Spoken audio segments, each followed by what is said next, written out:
manager told me it will help with the recording. We're recording this session principally for the principal, because he wants to know what's happening in terms of technology, because he's all gung-ho about blended learning and the use of technology in teaching and learning. So good afternoon and welcome to this Conversations with Dr. Baldev Singh. I suppose other people will come in shortly, but we want to start shortly after the time that is scheduled, because we are on a fixed schedule this afternoon. So let me introduce you to Dr. Singh, who is currently the head Strategic ICT Developments at Imagine Education Limited. What we were most interested in about Dr. Singh is the fact that he was the recipient of the 2004 National Teaching Award for Innovation in Education, which is something that we talk about a lot. So it's good to hear, or it will be good to hear from somebody who has actually been involved in innovation in education. Of course, you told me that this seems like a distant memory, so I'm hoping that you'll be able to bring it to the fore this afternoon. He was involved in teacher training both in the UK and overseas, and completed an ICT teacher training program on behalf of the British Council in 6 countries in the Middle East region, and most recently in India. Another interesting tidbit that Dr. Singh told me, he didn't know he was telling me things while we were walking along, is that he spent his childhood in Kenya. Yeah, I was born in Kenya. He was born in 20 Kenya. years.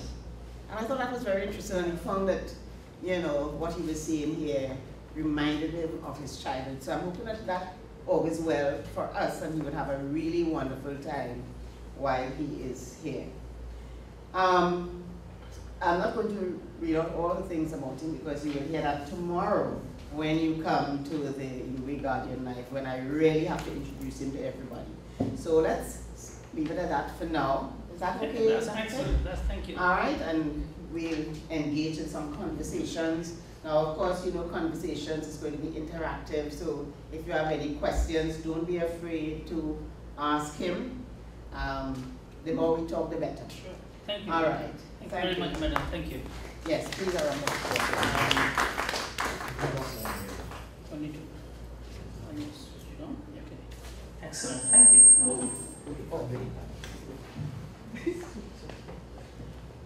Okay, thank you, Dr. Henry. It's a real pleasure to be here, and I'm delighted to have been invited to come and speak and meet all of you over the next 2 days. I've had a brilliant couple of days already. I came on Saturday and spent a lot of time really lazing around in the pool, really, so I haven't done much work. So this is my first day into work. And I'd really like to thank Diane. We met in Mexico City maybe about 1.5 years ago, and through the power of technology, she reconnected with me, and we kind of exchanged emails, and I'm now here. So it's really like a kind of a real pleasure to be here and to be engaging with the educators. As Dr. Henry said, I started my life as a pathologist. For many years, I worked in Bristol University.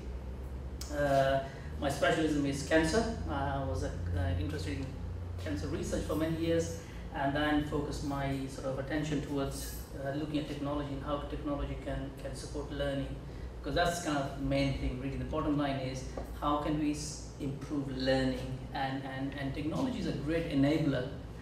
So when I go and work in a lot of countries, there's a lot of technology out there, but I think we are kind of on the journey. Different countries are at different stages of implementation.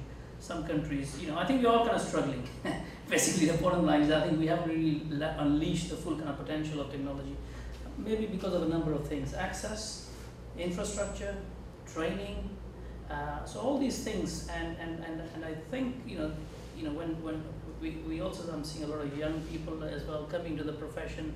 They might have a very different outlook in terms of how they can use technology than people who have been teaching, who have been been engaged for a bit longer. So I think there are different challenges. Countries like Kenya, I work on a project like in Kenya, and the class size is 200 students in every class.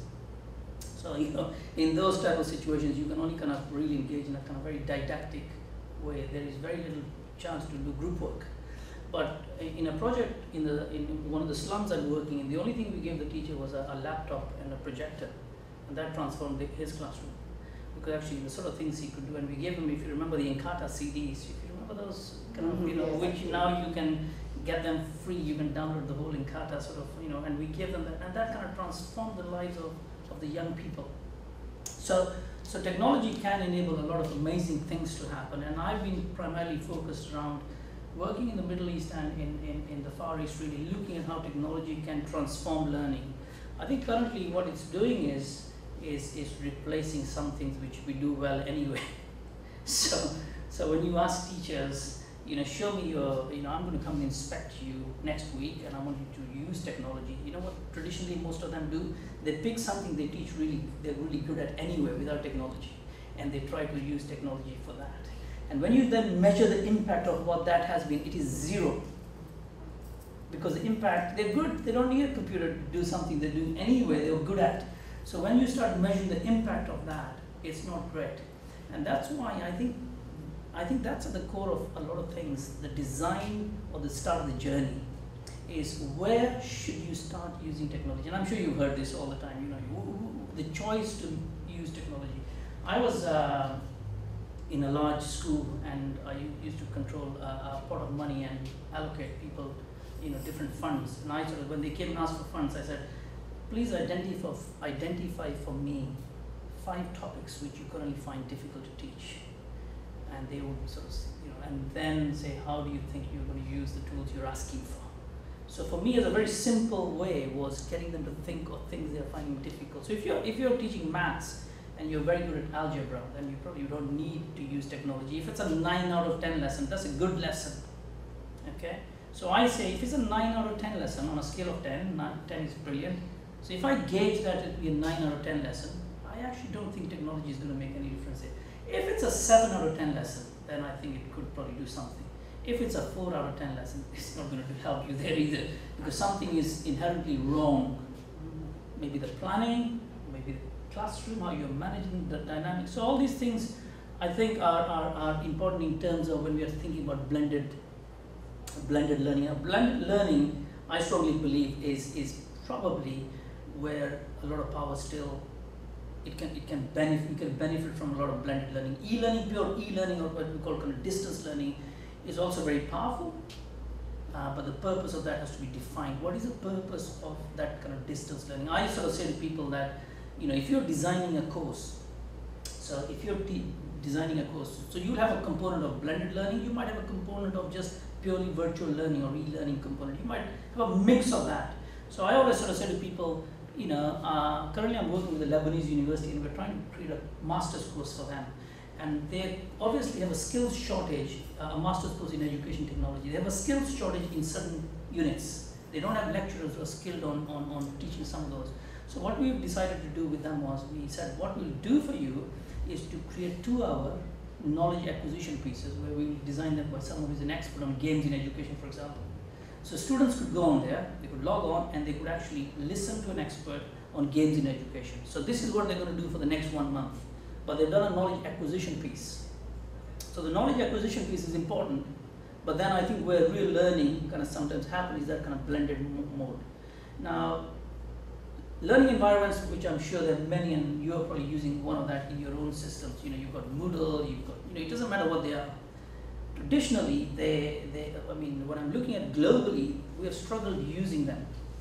We really have. They've become more repositories where we load a lot of our PowerPoints and sort of take a big thing. I've done it. Don't disturb me again. You asked me to put 5 PowerPoints. I've done it. Please don't bother me now.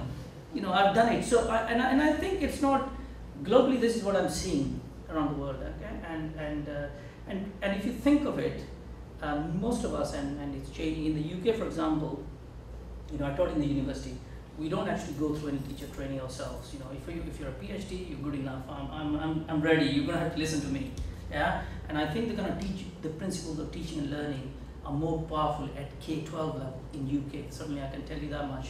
In the UK, when I go and work in the university sector, the kind of whole understanding of pedagogy and teaching and how technology, there's a much better understanding. There's a much better understanding at K-12 level. Sorry to believe. No worries.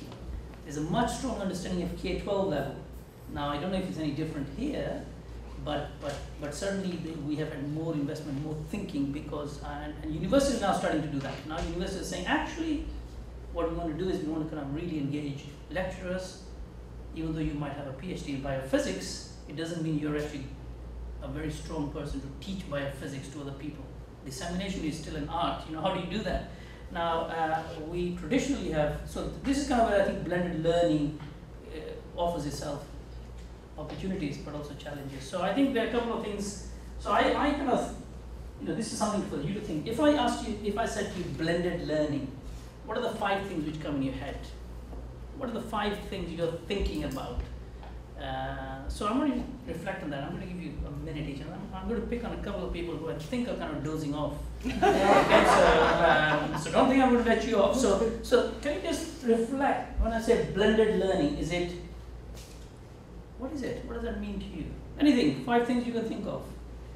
It's not a, it's just a little teaser for you, and I'll tell you what I'm thinking when I'm thinking blended learning.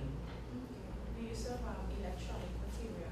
Sorry, okay, maybe we can do this way. So what are you thinking blended learning? You said? The use of electronic. Okay, so that's quite good. So what I'm thinking blended learning is the use of electronic media, and by that you mean, madam, could you amplify a bit when you say? PowerPoint, PowerPoints. Word documents, Okay. everything that you can access Correct. via your computer. And that's good. So what we're saying is there's learning material we can put. I like to call them learning assets. If you think of learning assets, actually, and you have this discussion, I think that word is very powerful, because when you use the word learning asset, you know what? One thing, blended learning. Actually, I'll come back to that. But that's good. Anyone else? Blended learning. What's the kind of thing which comes up to you? What do you think? Oh, there's a hand. Yes, madam. Out of classroom experiences. Sorry. In engaging the Out of students in classroom. out of classroom I was thinking you were going to say out of experiences. body experience. For some students, it's the same thing. Doesn't matter. So blended learning can do the same thing. That's wonderful. Out of body experience is actually out of classroom experience. But them being in the classroom, we're exposing them to things outside. Correct. And actually, in a way, what you're saying is you can put there an asset which will allow them to experience something which you would not be able to do in a traditional setting. Yeah, I think that's kind of thing. Anyone else? Any other thing about blended? What is it? Yes, sir. You're thinking how to combine face-to-face and Yeah. online teaching. Yeah. How you So you're really starting to think about a new kind of pedagogy, isn't it? The face-to-face instruction with more of online instruction. You know what I'm thinking about? When I'm thinking about blended learning, I'm thinking the word personalization. That comes to me. You can personalize some experience for them. And even sometimes, if I've got 3 videos, choosing one of the 3 videos is personalizing it for me.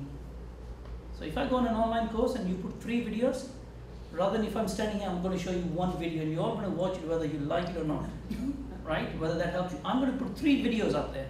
So if I'm going to look at photosynthesis, I'm going to explain it using 3 videos from YouTube. I've got a choice. So personalization is probably one thing, and actually I think it's the one experience which your learners, I'm sure, are kind of expecting. But it's a tough one. It's probably the most toughest one to do, personalizing, you know. But in my head, giving them a variety of resources, like as you said, madam, giving them things like different ways of engaging with that, what you're trying to do is sort of personalizing it. I don't think we need to be quite worried about this word personalization. I think putting simple things like videos and resources, you are starting to do that. For me, I'm thinking personalization. Yes, madam. Following off of that, is it more of a control, that you are giving them some control over what, how they're learning And I think that's what you're trying to do at any blended e-learning strategy. I'm sure that would be a strapline, because what you're trying to do is you are trying to say to people that actually we are trying to break down the traditional hierarchical model. And sometimes I go back to Kenya. Sometimes when you got 200 kids, there is only one model, and that is me standing in the front. But I think where we have a choice and we don't deliver, don't you think? I think we are kind of, I think we're missing an opportunity. And I think it's not, I think we should, and I'm not expecting people to say this is an easy thing, but at least we are starting to think about those. I think you're right, madam. I think, in fact, sorry, I made a couple of notes. I think what I sort of put is, what you're starting to say is, what I said is change the power control which happens in a traditional system. That's what you're trying to do. So yeah. Any other thoughts on blended learning? What sort of things you think, madam? So the converse there, as opposed to giving them more control, you're giving them more flexibility. So Yeah. they. So do you they mean can things use like it study over and over anytime? again, like Yeah. instead of, they would only have one chance to see a video if you stood up in front of them and showed it. Mm. If we put it online Yeah. or in some learning Yeah. management system, they could view it as many times as they want. And that's kind of, in a way, you're giving, the word flexibility is there, you're giving them time, and you're saying to them, reinforce your learning, learn at your own pace. Right. And I think when I was a student, these things were not there. But I'm now thinking, actually, when I go home and when I'm looking at my son, because I think one of the problems we are having, and I'm going to talk more about the K-12 sector, and I think it also it applies to the university. I think there are three kind of disconnects, actually, what's happening in the education system. One is the sort of things which are happening in the formal education, and what happens at home is quite disconnected in terms of how they use technology. And I think we all agree. I don't think none of us will disagree with that. Number two, I think the skills which are being developed sometimes in the sort of formal education and what's required outside is obviously disconnected. What we were talking earlier, that the skills which are required in the workplace and what you're being, and we all agree with that. And the third is obviously access. Access is a big issue, access to good quality education. That's a kind of big challenges to education system. So I think you're right, flexibility and how that can help that. Any other things about what you're thinking? Yes, sir. I think you're also trying to give them a more sophisticated approach to learning, Yeah. which would come from just not knowledge recall, but you're sort of going up the ladder, blooms. so that they understand that Yeah. more Yeah. evaluation, much more So sort of. just helping them internalize and building that high order skills. That's how I understood it. Yeah.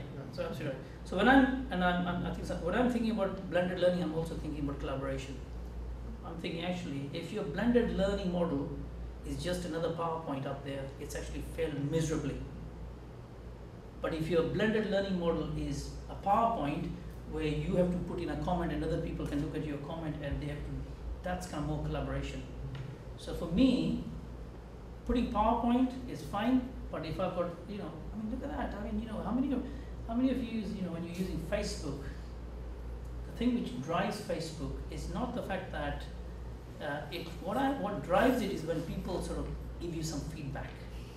That's what drives. I love photography. I'm a photographer. I do a lot of photography, and I put all my photographs on Facebook because I love it when someone just likes it, collaborates and says something about it. It's kind of more, and I think that applies in education as well. It should, and it does. That's how young people learn. So collaboration needs to be an important component. So in your blended model, when you put in a PowerPoint, think beyond.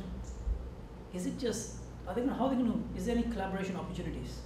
And I think the systems allow that. Now, I don't think we have any excuse saying the systems don't allow that. I think even Moodle, WebCT, Blackboard, all these platforms are built on collaborative platforms. They're designed like that. So the systems are designed. So in your design of your learning experience, when you design a learning experience, could you build that in? Could you sort of figure how that would happen? And that's not, these are challenges, by the way. I'm not saying these are easy things, but these are things. The other thing I'm thinking about, when I'm thinking blended learning, I'm thinking about teacher effectiveness. Because actually, you could be very effective. Now, how would you be effective in a blended learning approach? You could say, okay, I'm going to do a, have people heard about a program called the flipped classroom? Heard that, yeah? The flipped classroom is, there's a lot of videos out there on the flipped classroom. For people who haven't heard about it, it's this guy in America called Salman Khan, and he spoke at the TED conference, and his concept became very famous about the flipped classroom. And his idea, people would disagree with that, and I'm sure it's not perfect, but what he's saying is this. He's saying that what happens is when the students are in with you, when you show them a video, you pause the video, you all see it together, and then you give them a homework, and they go home, and you say, do this homework, and I'll mark it tomorrow. The point when they need you most is when they're doing the homework. That's the point when they need you most, not when you're showing the video, when you're pausing the video. They don't need you, they can do it themselves. So what he's saying is, he's kind of saying, why don't you flip the classroom? They can do all the watching the video and everything at home. And when they come into the classroom, you're helping them answer questions. You're more deeper engagement with them. So obviously that depends on high access, good access. Obviously, but the flipped classroom, I would encourage you to look at that, the flipped classroom kind of model. And in a way, it's a component of blended e-learning. It can be a component. You could actually flip certain bits of your course. You could try that. And I think maybe what people need, and when I'm working with universities as they're designing learning environments, we are giving them a menu as to what sort of strategies they could try. They could flip one of the lectures. They could do what you said, give them flexibility. Maybe you can think about, giving them the control and figuring out how they actually can collaborate with other people. I'm also thinking about learning effectiveness, the effectiveness of learning. Now, so think about, can people think of something you've done online which has been extremely powerful? You think the learning has happened sometimes really powerful. I'll give you an example of something I did, and I was sharing earlier with this, with Dr. Henry, was, so one of the things I've been doing a lot now with young people is when I'm starting with them a topic on, let's say we look at something around global warming or something like that. Rather than start with a lecture, lecture at the front, I'm asking them to build an infographic. Are people familiar with what an infographic is? These are infographics. Let me give you an example of an infographic. I'm going to flip a couple of slides. Oops.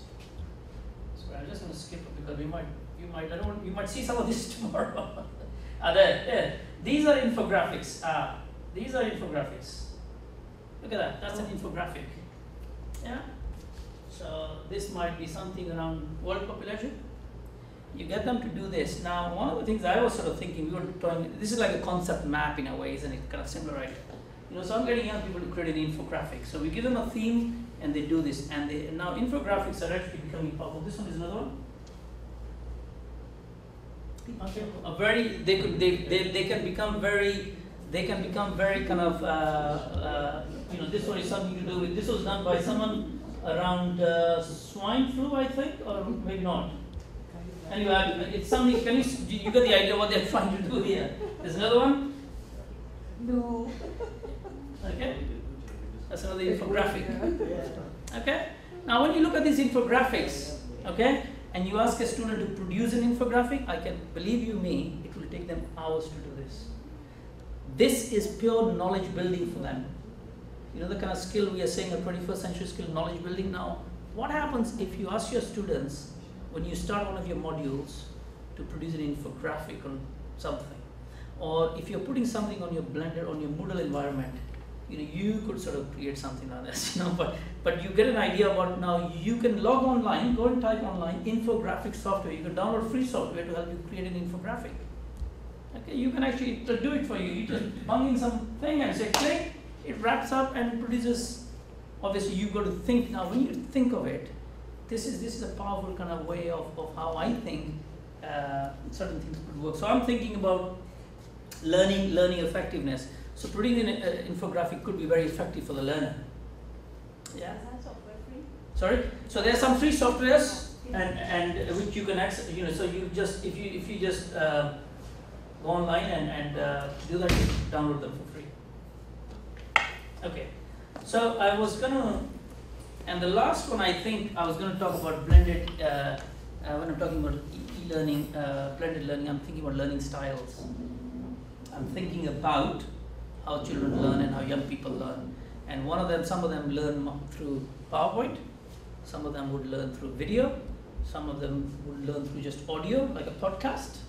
Okay, so people can obviously start leveraging some of these learning styles. So for me, those 5 things are important for a blended learning environment. What are those 5 things? So, and I think you've touched on some of those. I'll put this up, and this kind of shows you why I think the kind of whole concept of any guesses what this is? The color might give you that's a color which represents a company. This is the traffic in an instant of Facebook. All the Facebook conversations going at a single snapshot. So when you look at that and you freeze it, this is what it looks like. This is what the world looks like. The sort of people who are connected and having conversations around the world using Facebook. And you can see the kind of desire. You can see the desire to connect. You can see the desire to collaborate. You can see the desire to work with other people. And I think this is the kind of challenge for any blended e-learning approach. How can we leverage some of this excitement? Okay. But we are dealing in much complicated systems in education, right? We are dealing with formal systems, and we have a bigger challenge than when something happens in Facebook, because we are dealing with people who we have to take together with us. So our challenge is much more than what we are seeing sometimes in Facebook, but it does give you an insight into what's happening around the world. I put this up, and this is kind of another interesting infographic. This is, if you plotted the map of the world by population, this is kind of what it looks like. And you can see the kind of challenges our young people are going to face. And I think when we start looking at blended e-learning approaches, we are starting to equip them with some skills. But more importantly, I think as faculty, we have also got a lot of personal journeys to go through. And I'm, obviously you have, the IDU is a fantastic, this organized, component of the university which can help you and support you in that journey. But again, how do we deal with this? Kind of, you look at the size of the different countries. Technology might be the answer, but what was the question? And when I'm looking around the world, when I'm looking at systems, I was saying, I'm not going to mention countries, but I've been to countries where they've said they've all got one-to-one devices. One is in South America, and when I asked them what's kind of the next step, they were like, actually, we don't know. But they're, we certainly have got the devices, we are ready now. But so obviously, it's not about technology, it's about making the right choices, the right decisions, right starting points. And one of the things we have been doing is creating a kind of roadmap. So what would be the roadmap for you as an institution, as a university? What's the kind of roadmap which will get you to that journey where you all want to get to? And there's no doubt that people want to get there. But I think could technology, I talked about teacher effectiveness. If I told lecturers, and we work with teachers a lot, if I said to you that it's going to save you 5 hours a week or 4 hours a week, that's going to be a no-brainer. People will want to say, show me, what do I need to do if I can save time? So teacher effectiveness is actually a huge opportunity in terms of how we can leverage technology and look at that. So technology might be the answer, but what was the question? The question was, how do we actually improve learning? That's the question. That's the bottom line. It doesn't matter what we are trying to do. It's about learning. We are not very important in this whole game. It's the learners in front of us. We are a component of this thing, but at the end of the day, we've got to make a difference to their learning. And that's a picture. That's a project in South Africa. So learning doesn't necessarily mean always require technology. Kids are engaged without a single piece of technology. Good educators will still be very effective without any technology. But what we are saying is that the opportunity is huge. So if you're a good educator and we give you even a better understanding, you'll be a super educator. You'll be a great educator. It's about, it's not about technology. Technology is not the starting point, but it's something we certainly think it's important. I always sort of talk about, whatever you do has to have the 3 S's. Actually, 1 S is missing. I always say that it's got to have something, anything you do is going to be systemic, isn't it? It's got to become part and parcel of your institution. IDU is an example of something which is trying to make change at a systemic level, when everyone has to be involved in some sort of professional development. So the first thing is systemic. I think if you can do something which is systemic. The second thing, which is the hardest one, is sustainability. Can things be sustained? That's a challenge, isn't it? After people have been on courses, can things be sustained? And the last one for me, so one is systemic, sustainable, and the last one is, can good practice be scaled up? Can you scale it up? Can it go beyond this room, and can it be scaled? And that's a kind of, People who run professional development courses would know that's kind of challenge. How do you scale this up? How do you build these agents of change? So for me, I think that's kind of quite important, and I think this pretty much sums up for me. You know, if you want to go alone, then you've got to, you know, but how do we take everyone with us? And that's kind of, I think, a lot of challenges for a lot of people working in kind of looking at technology and how that will make a difference. A couple of quick ones, and I'll ask you more questions. I mean, this word is kind of atomization. Atomization is sort of what's, you know, I talked about the word learning assets, and atomization is when these organizations, these are Web 2.0 tools, all of these, yeah, a bunch of them, Wikipedia, blogs, Facebook, and all that. You can see how they, when these systems are being developed, they try to break down things. So there's a collaboration piece, it's breaking down into smaller bits. So I think the learning experience also has to be kind of atomized in that sense. How can you break things down and make that experience better? This is a very famous infographic by someone who called it the network teacher or the network faculty. And look at that, and I think, what does it look like when you look back? Look at the only arrow which is single is the curriculum documents. Can you see that? Yes. So the rest of it is all push and pull. You can either, you know, receive stuff or put it up. And I think this is a kind of toolbox of, you know, many of you I'm sure using wikis and blogs.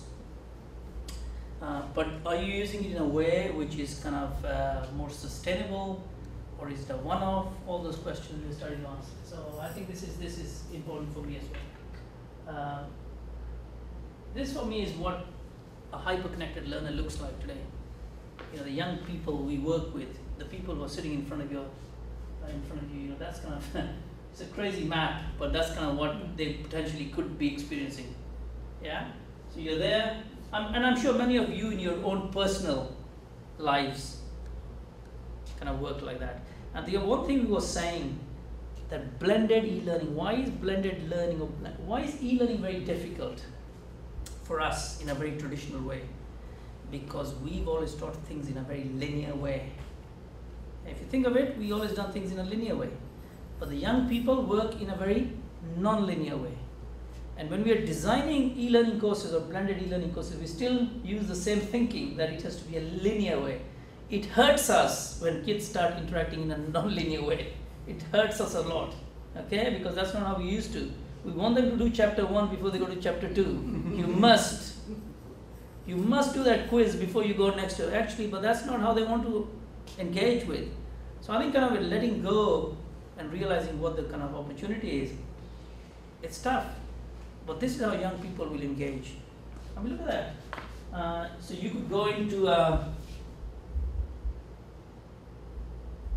you could do that kind of stuff. You know, you could follow that route. You go into lecture.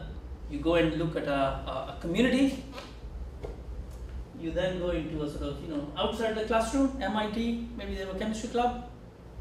You then look at some RSS feeds, and then you connect with an expert, a video call or something like that. You know, that's kind of the. By the way, these things are possible because they are possible now here. We have the potential to do all this kind of stuff. Some of it might not be synchronous, but some of it might happen asynchronously.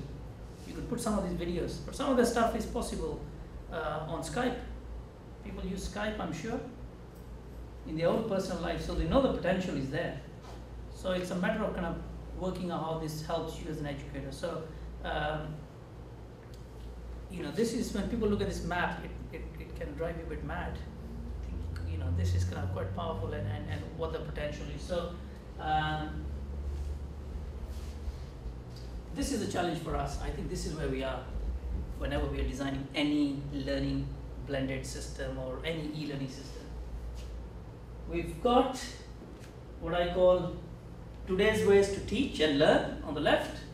We want to move to new ways to teach and learn. So that's kind of pedagogy along the x-axis. We want to move there. Most of us would be here. We're moving here slowly, but we would be kind of here. And courses, professional development is shifting us there. But then we've got today's curriculum, which is here, and the new curriculum. And this is what limits us as educators. it's sometimes a curriculum. Okay, because assessment sometimes is that, you know, in the UK, we've all got to consider GCSE at the end of formal schooling. So it doesn't matter, no one's going to test you on your 21st century skills. You've got to get your exams, you know, so I think this is kind of issue we are facing. So assessment is a big problem for a lot of countries and still they're trying to deal with that. So where do you think most people are? We are kind of maybe here, or some of us might be here as well, you think? Which box would we be in? I think if you're here, those are the things here. So look at the top right, that's transformational stuff. That's transformational stuff. That doesn't happen. That happens, it's actually, when you look at globally, a lot of that is not happening. Because technology is not being used in the right way. It's not used in an appropriate way. What we're mostly doing is enabling. We might be doing a bit of some of it enhancing and some extending, but where we want to be is more transformational stuff. And transformational stuff is difficult. You know, that's kind of where we, you know, people want to be and people want to head towards. Any thoughts on that? Any disagreements? Let's get that out of the way. So it helps. Any thoughts, any reflections? How do you assess where you are in the sense of the criteria and so on? So that's a good question, and I think that's a very honest question you're asking. Actually, how do I know where I am? And actually, I wish, I mean, if you were very honest and said, you know, where you are. Actually, it's a good question. I think that's not a straightforward answer to that, and I don't think it's also a very straightforward. It's different shades of grey, as they say, and I think I would say that that's something which organizations need to sit with people and say, where are you now? And it's not something which can be done and say, this is where you are. And I think this is where having that discussion would be very useful. And I think if that was the starting point, brilliant. Where are you? Where are you now? Where are you now? Where do you want to get to, and how do you want to get there? Okay, 3 questions. Where are you now? And I think where are you now is actually a very good starting point. And I don't think we do enough of that, because sometimes time isn't there. Sometimes there's a bit of fear. Some resources are not there sometimes, you know, and I think anxiety, people can be anxious as well, you know, but I think it's a good starting point. Yeah, I would say that one of the things that we have been trying to do is to remove ourselves from just the enabling components in terms of the curriculum. And this is one of the things we try to do at the IDU, because any new curricula will have to pass through the IDU. And some of the things we try to get people to do is to think in new ways. And I think that's one of the things that we're going to be focusing on to ensure that at the time of the consideration of the curricula, because if we talk about all the things, the employability skills, yeah, how we want our graduates to be and so on, but that has to be contextualized in the curriculum. And people are not really comfortable just yet in having curricula that really address the concerns of, you know, of what the employers want out there, okay, what the discipline requires. Because even the discipline, you know, I tell people, the disciplines change, they improve, they're developing, they're evolving, right? Okay. So, right. So that's a big challenge, and we really want to go to the transformational area, but we still have a lot of work to do in terms of developing curricula. Sure. So you've added in curriculum, what you're saying is actually kind of, rather than just curriculum, actually that's quite important, is that kind of whole 21st century skills, employability. It's not just curriculum in a traditional sense. Right. So we have to look at our curricula. Yeah. Yes, madam. And I have a question. What has the experience in other countries been with trying to enhance learning, giving the students an opportunity to empower themselves or control by using different learning techniques? How do you balance that with lecturers' effectiveness? Because if you give them 4 or 5 options to something to look at, to read, etc., and then you encourage feedback on each of those. So you increase the number of activities that the people in your class do, and then each of them gives you feedback on those. Okay, how do you it's a good question. tackle So countries around the world are struggling with that because of their assessment. The only country which is kind of doing something quite interesting is Denmark. Denmark is looking at their whole curriculum. They're a small country, of course, they can do a lot of kind of interesting things. They're looking at their whole curriculum, and they are now going to do a system. At the end of year exam, the students will be allowed to take their laptop with full internet access in the examination. They're going to let them allow full internet access. Now, if you think of it, if that's the case, what will they test them on? They certainly cannot test them on memory recall. I'll just go to Wikipedia and type that. So what are they going to test them on? Now, this is a challenge for them, because what they're saying is, they're redefining how they're going to test students and what they're going to test them on. Now, so that's a very unique example. In most countries, the system still is very much early days of giving some choice of putting some content, but still keeping a rein on everything else. So no one is let loose fully in a true way of giving, because I think it's to do with sometimes the countries we work in is to do with the population size, the numbers, when we're talking about.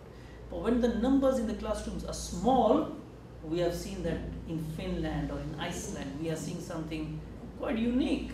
We are seeing personalization, we are seeing assessment for learning, we are seeing all that stuff which we talk about as happening. So the experience globally is people are going through this phase of trying to understand how this thing can help them. I think some countries are ahead than other countries. I don't think I would say any country is kind of leading and so that, going, wow, this is what you should be doing. So the experience is a bit of a challenge for people. I certainly think now things like the flipped classroom, all these mini projects are coming up, and that's going to encourage some institutions to take certain elements of that into your blended e-learning approach. I don't think there is one country you can look and say, this is where we are going. Yes, sir. How do you see these changes affecting tertiary education? So in tertiary education, how do I see them affecting tertiary education? So I think in tertiary education, and I work with Bristol University quite a lot, it's a harder challenge in tertiary education. And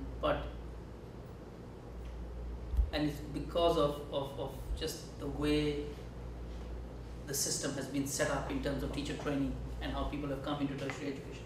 But certainly I think that when I'm now starting to see what's starting to happen in some universities, it is definitely, we have learners who can hopefully manage their own process, manage their own learning.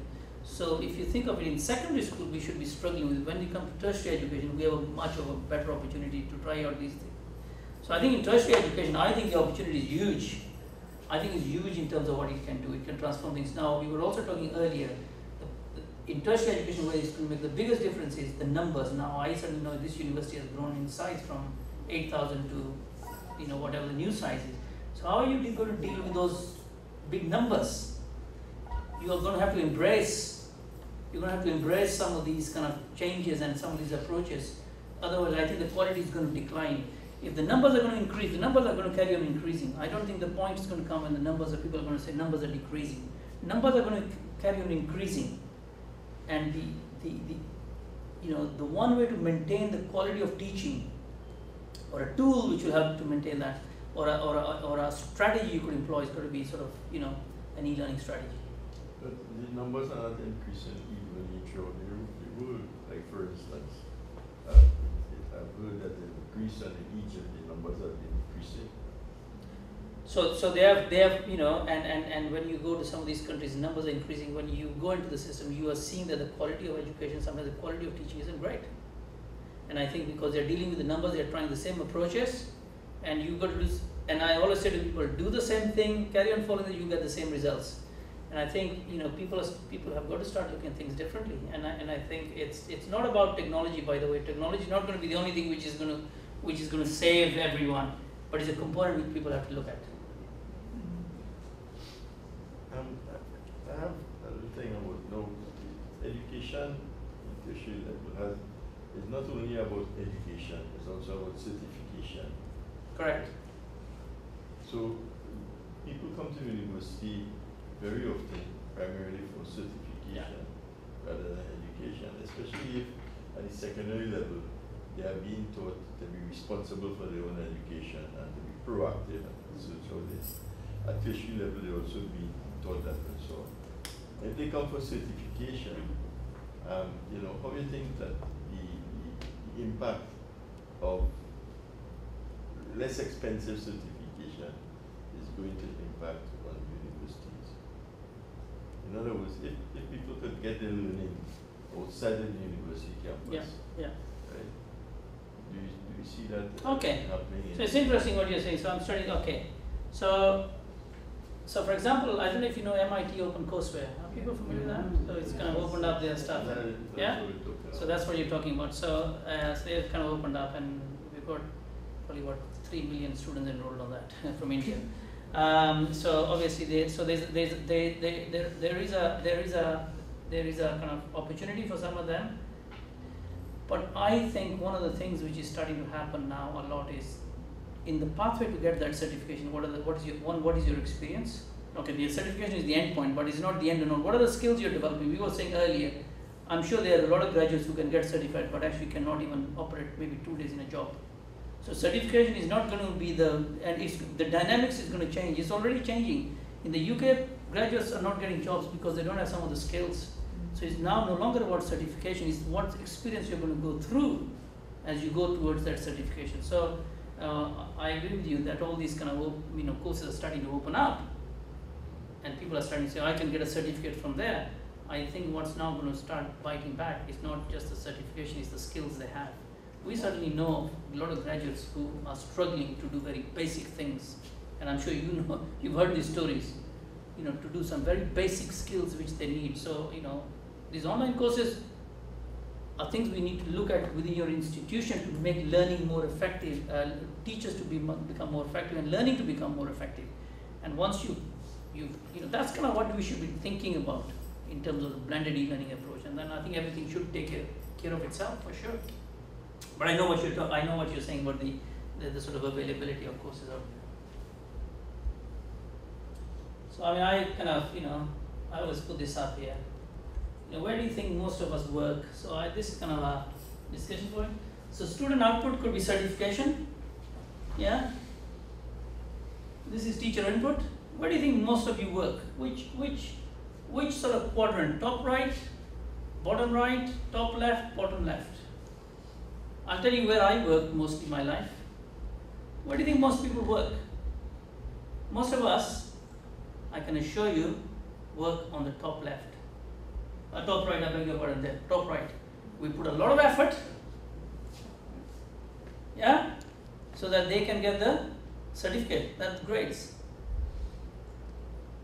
Most of us work there. But is that sustainable?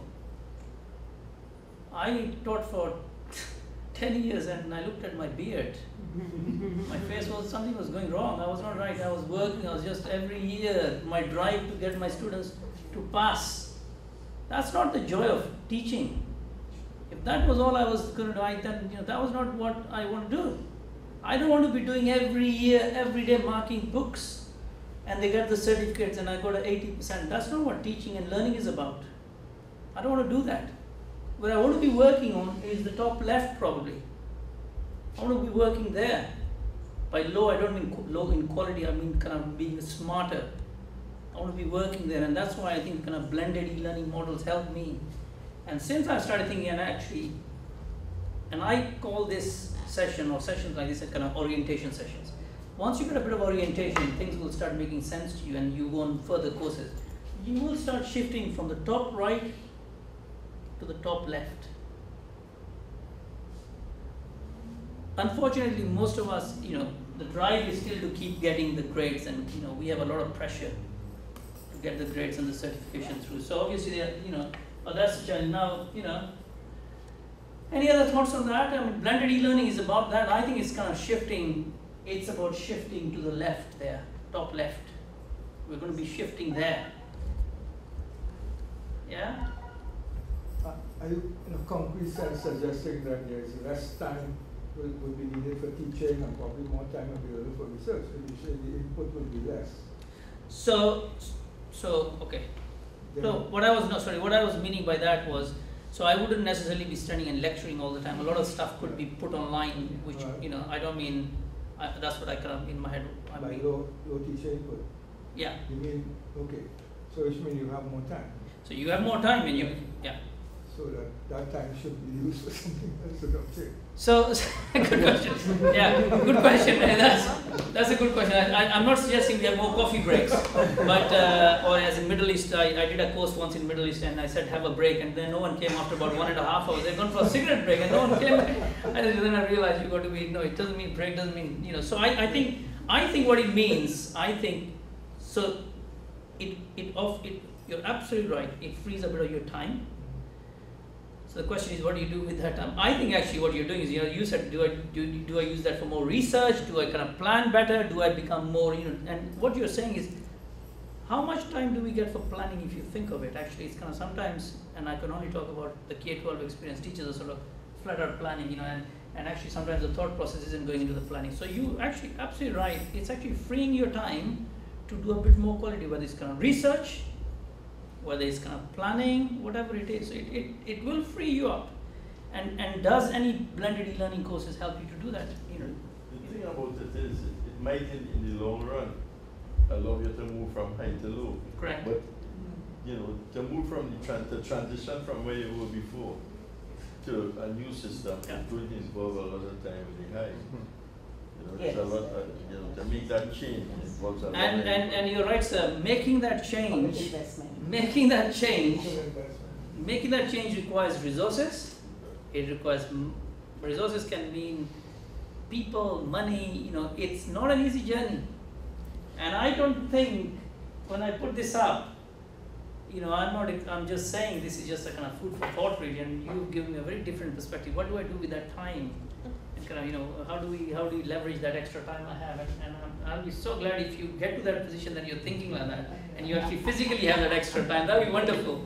But you're right. I think you're right. Is that move from there? It's not going to be easy. For sure, it's not going to be easy. And I was smiling when he was saying, "What am I going to do with this extra time?" Because I said, "Extra time? What extra time?" Because you find yourself, you become immersed in the thing, and then it's a different kind of time investment. So yes, so you may not be standing in front of the classroom anymore doing something that you're not happy about, but you might be sitting behind a computer looking for things for students to do, thinking of activities, working out how do I do this so that it works for the students, working out how do you evaluate trying out some of these things before. Yes, and then you might be 2 o'clock in the morning. So whereas it's you move the time in a different kind of way, and you engage with the student and with your material in a different kind of way. So sometimes you don't really end up with that extra time initially. And then I worry because I wonder if there are people who may feel, okay, you get this thing running and it's working. Do you say, no, good, I'm finished. And you sit back and 5 years down the road, your students doing a blog, and a blog is no longer the thing, and you still have a blog, But I think you said something, Dan, very word you use the word invested. So once you invest in something, that's kind of the biggest challenge for us. How can we invest in something like this? Obviously, coming back, it's not an easy transition.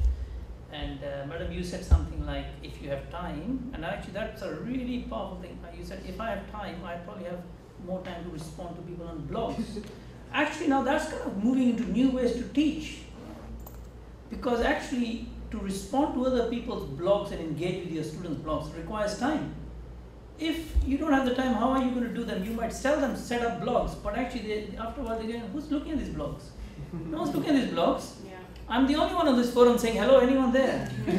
You've done this, we've all done this. Have you set forums when no one is interested, just the administrator? The guy who set permissions, he's locked down everything, realizing no one is interested.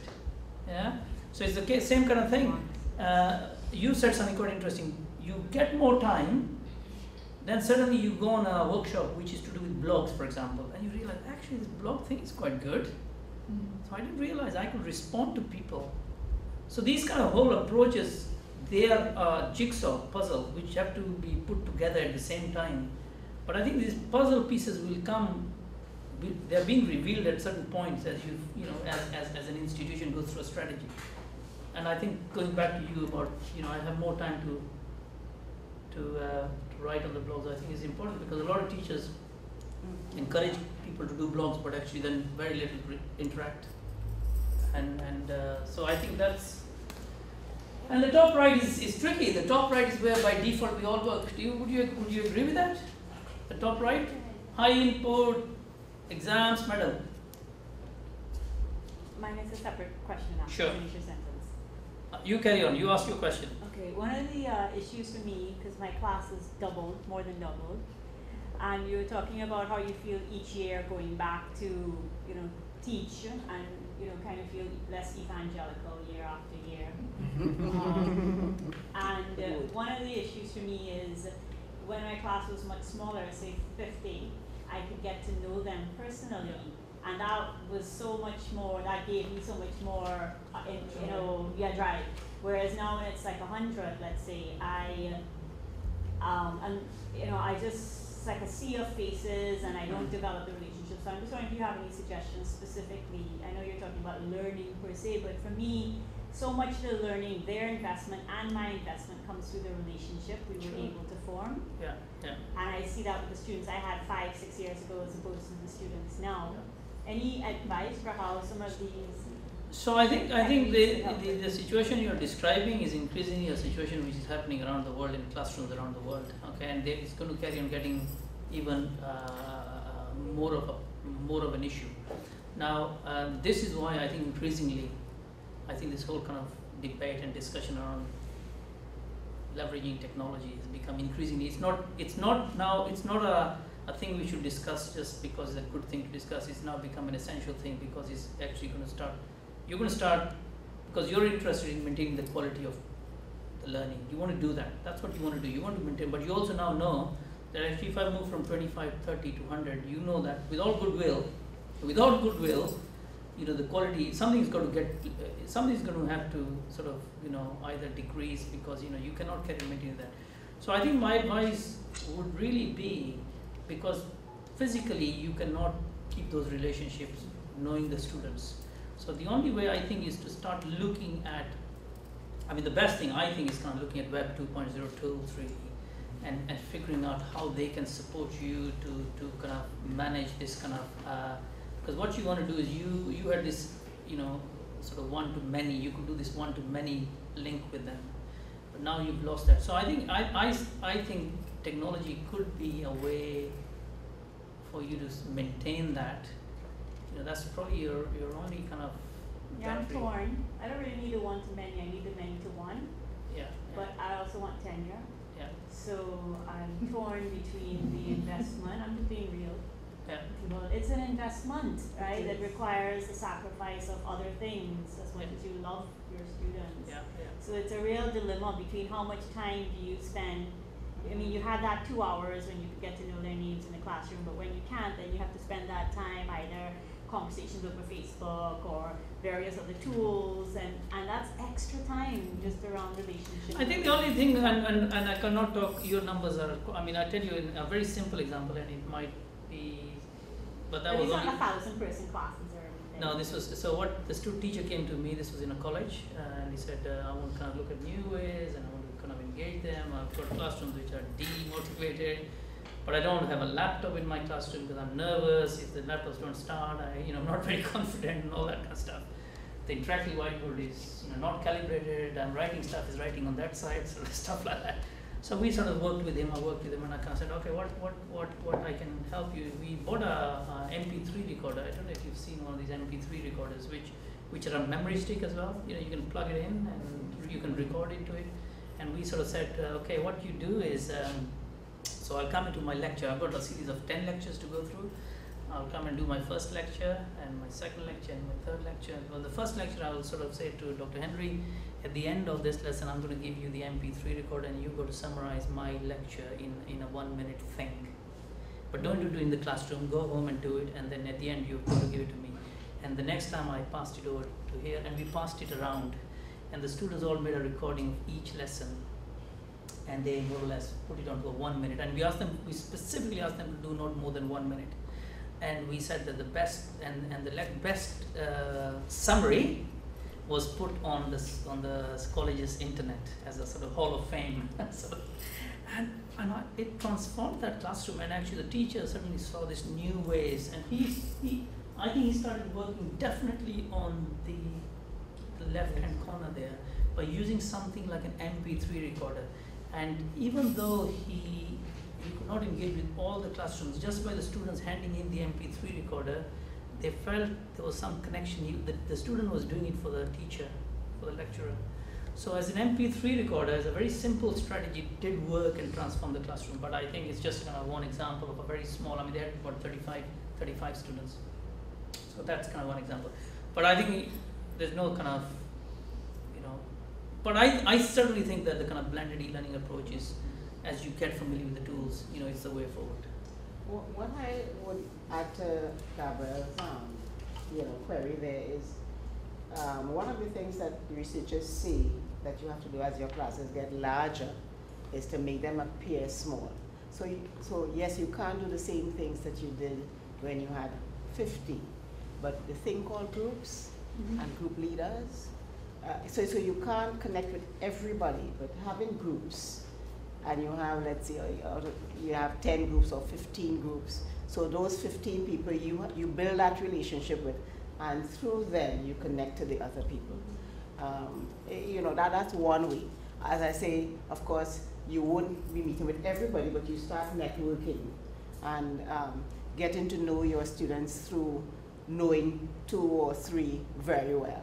So, that's the sort of thing you have to weigh. But I'll think about you'll give me something to think about and hopefully reflect on this. So following up on that, do you have any examples from places that you helped with respect to the blend or of blended learning that people might use in very large classrooms, like 200, over 200 to 300? Not in those settings. No, not using the blend. I mean, they have kind of used technology like projectors and but not necessarily blended learning in large classroom settings like that.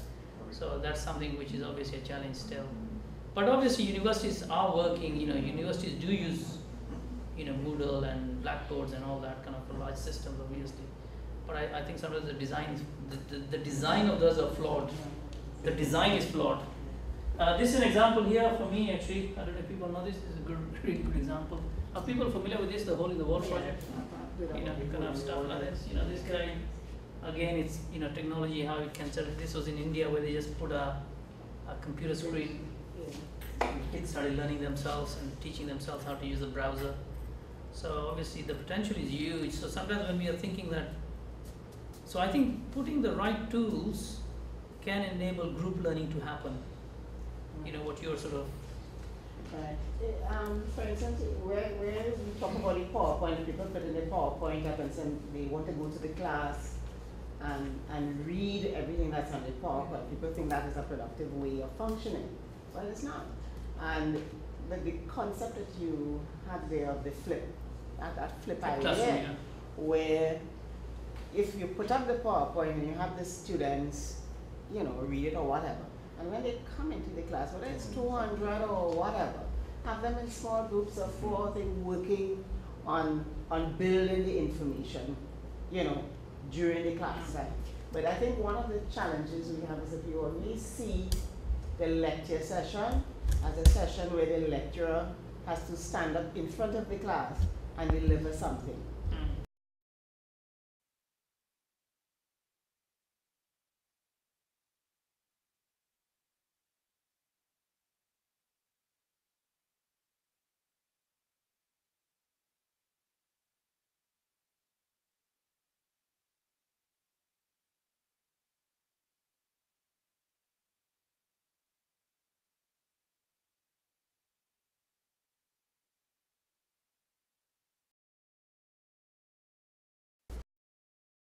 Find ways to get over that hurdle or to help lecturers encourage students to do what they need to do.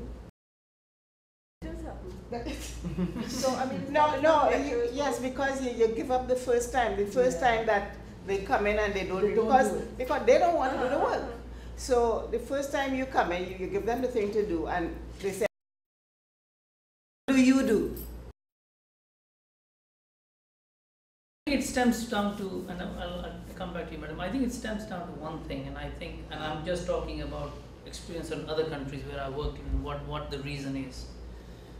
And the reason is this, that the fear of flipping and saying when you're in the classroom, now you are starting to talk something which we are not very sure how to do. You're asking us to do group work. You're asking us to manage teamwork and all these kind of things. We are not used to doing that. You see, we don't know how to do that, right? So there's this kind of fear. What I know how to teach from the front. I know that. I've done that. That's what I do. System was like that. I'm comfortable with that. I can do that. But I'm very uncomfortable managing groups because I'm going to, it's something I haven't been trained in. So it comes down to a bit of a training issue as well in a lot of countries. So when I'm asking them the reason, and it comes down to actually I'm uncomfortable doing this because I actually don't know how to do it. I actually don't know how to manage. If you think of it, running a really good collaborative activity, just watch people who are good facilitators of collaboration. They do it so naturally, so well. It's not everyone's cup of tea. So I think the training has to be deeper understanding of how to manage group work, how to manage collaboration. And I think that's probably the thing, and this fear and what we do better. I think too sometimes, understandably, students could be a bit mercenary. So if I do all this work and it doesn't count towards the exam, why am I doing it? So to ask them to prepare a lot beforehand when that's not going to be, when that's not going to be rewarded in any way, you only have the more eager students doing that. What I found to get over that, because I tried to do group work and say, okay, let's discuss, and everybody looked at me like. So what I started doing would be giving small reading analysis, short things to read, and it's some percentage of their coursework grade. So they come to class. I found this on a University of Colorado site. I liked it, so I copied it. They come to class having read, they get some grade for that, and they also get a grade for discussing it in class among themselves. So they actually read it at home. Then I put them in small groups of 5 or 6, and they discuss it among themselves in class, which for my course is important because they begin using the language, analyzing the concepts, etc. In small groups, so more of them get a chance to do that kind of talking, and then we come together as a class and do it. So they get a grade for that, and they do the work at home, and then they actually come to class with some kind of knowledge to be able to. So you realize their pressure points, which is good. So you realize what we say. So I think, yes, sir.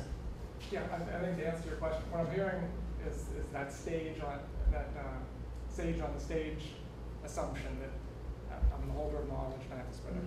I think when I think of blended learning, in addition to what we've said up until now, I think of it as the interactions, and there's 5 interactions in the classroom. There's teacher-student, there's student content, there's student-student, which is collaboration, there's student-expert, and there's student-self, when they reflect in diary, in journal, things like that.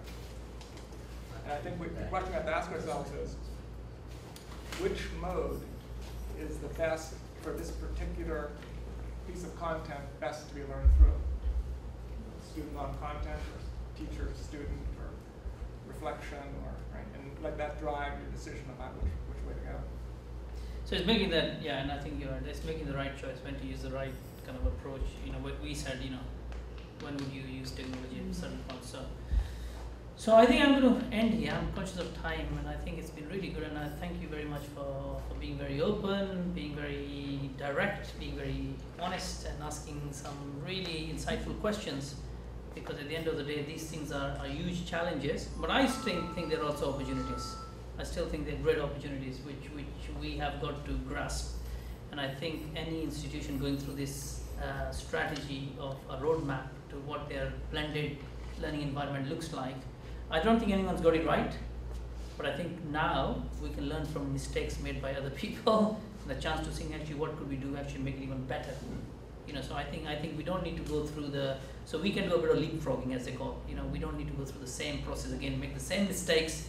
I think let's get to the bottom of what we need to do, which is the quality of teaching and the quality of learning.